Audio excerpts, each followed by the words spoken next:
Men in Japan are under tremendous pressure because Japanese women have certain expectations of them. Typical popular men, イケメン, good looking, handsome, 高収入, high income, 背が高い, tall. 美味しい料理作って旦那さんを待ってるみたいなのがいいなって理想憧れです。 Many want their men to have gone to a good school, have high income, and being capable of providing a comfortable life as a main bread earner. In many cases, this matters much more than the look and even personality of the guy. For real, how can that be in this day and age? Yes, it's actually true. It's because most women in Japan date with a view to eventually getting married. 25% of women still hope to be a full-time housewife with no earning. In Japan, the average income is currently decreasing due to the economic downturn.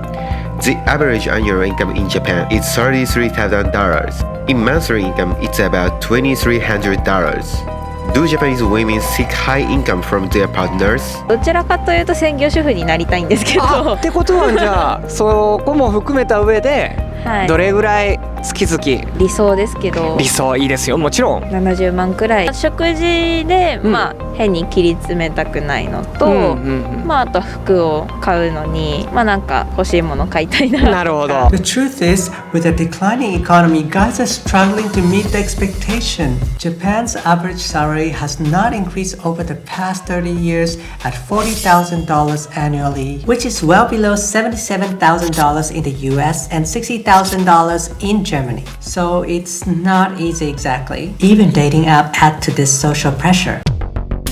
Swipe, and even more swipes. Dating apps have become common these days, and even in Japan, it is no exception. But the dating apps in Japan are quite different in many ways from the Western counterparts. Japan's own popular dating apps like Pairs only monetizes on men, while it's completely free for women, and without exception has a field indicating schools and annual income and workplace as a mandatory field. Wow, this dating app takes it a step further.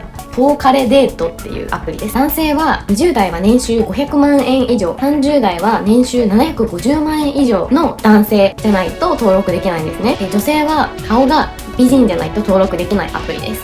This may sound crazy or even misogynic for some people outside of Japan. The sad truth is many people still see dating as such in this country, and it also contributes to the widespread problem of sexlessness in Japan.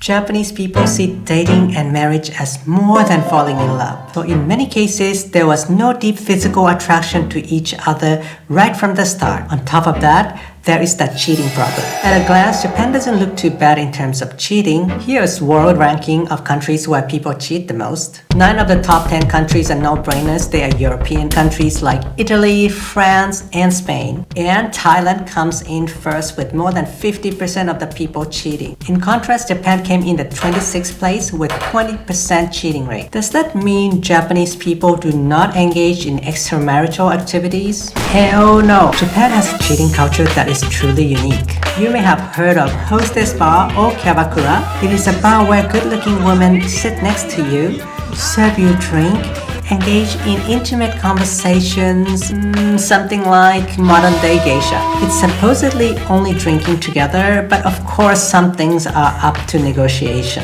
Hostess bar is a huge industry in Japan, with some kyabakura specializing in ladies from the Philippines and even Russia and Ukraine. It is in fact so common in Japan that many Japanese bosses take their male team members there and even to a brothel as an unofficial team building activity. And what's even crazier is that it is somewhat accepted by many wives and girlfriends too. 風俗行くのは浮気かっていう男が隠されたら浮気かな。彼氏がいたとして、彼氏が風俗行ってくるって言ったらなんて言います？理由にもよりますけど、納得できる理由だったら浮気とは思わないかも。例えば付き合い？例えば上司とかの。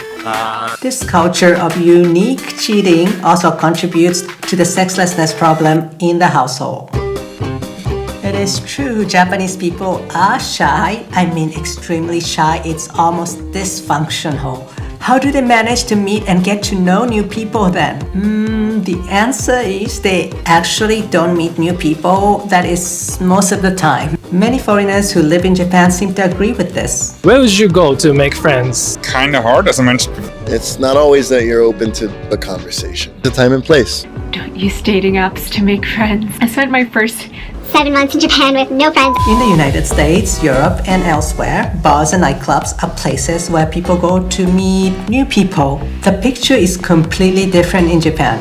Everyone is standing along the wall talking among themselves. Okay, they do check each other out from time to time, but as soon as the eyes meet, they look away. Where? Oh God, I made eye contact. So it's extremely common that they check each other out the whole time and in the end never approach each other. What a waste, letting the opportunity pass by right in front of their eyes literally. Networking events are also rare unless you work for a foreign company. So most people basically are stuck with the same group of friends they met at school, work, or in the neighborhood, sadly until the day they enroll themselves in a nursing home where they're free to make new friends again.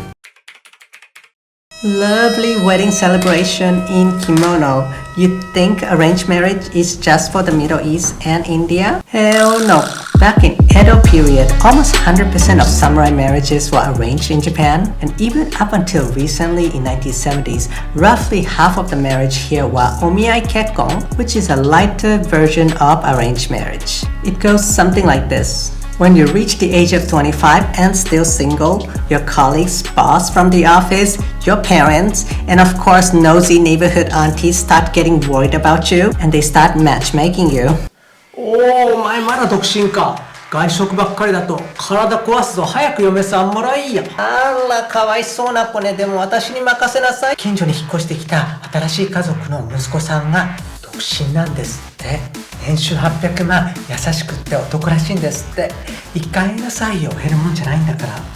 These unofficial matchmakers will provide each other with a resume and photo. Once people agree, then comes a coffee session in a hotel lounge. It's very strange, but it's almost always at a hotel coffee lounge. After 1 or 2 iterations of this, they will let the matchmaker know whether they want to proceed to the next step, which is marriage. Omiai happens to this day. Actually, my cousin got married through Omiai, but its popularity has dramatically gone down now with less than 5% of marriage coming from Omiai. This Omiai system definitely had its purpose. It is designed to help the introverted Japanese people, especially Japanese men, because it eliminates the awkwardness of approaching women out there. Everybody's kung fu fighting.